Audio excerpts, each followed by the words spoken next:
Zeal and Determination. When he disembarked and saw the vast crowd, his heart was moved with pity for them, for they were like sheep without a shepherd.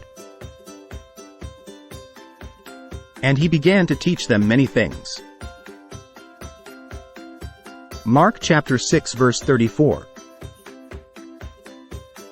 Both Jesus and the 12 apostles had been working very hard. The 12 had been out on mission to many of the neighboring towns preaching, healing the sick and casting out demons. Upon the completion of their mission, they returned to Jesus and reported all that they had done.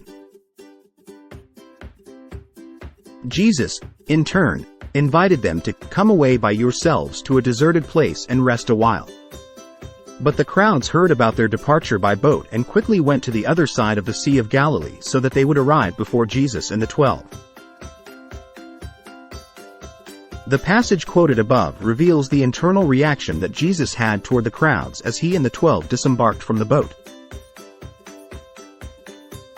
Though they had attempted to go away together to a quiet place for rest, the crowds were intent on being with them. Jesus, of course, was not upset that the crowds had spoiled his attempt to find some quiet time with the 12. Instead, his heart was moved with compassion.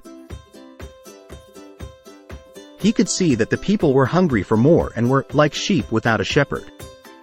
For that reason, Jesus immediately began to feed them with his teachings. A helpful point to ponder in this passage is that the people who gathered were described as a vast crowd. From the subsequent passage in Mark's Gospel, we learn that when Jesus finished teaching them many things, he performed the miracle of the multiplication of fish and bread and fed 5,000 men, not counting the women and children.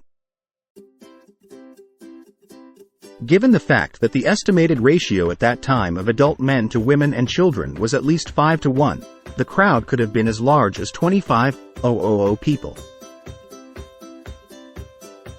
For a spontaneous gathering of people in a remote area by the Sea of Galilee, that is a huge number.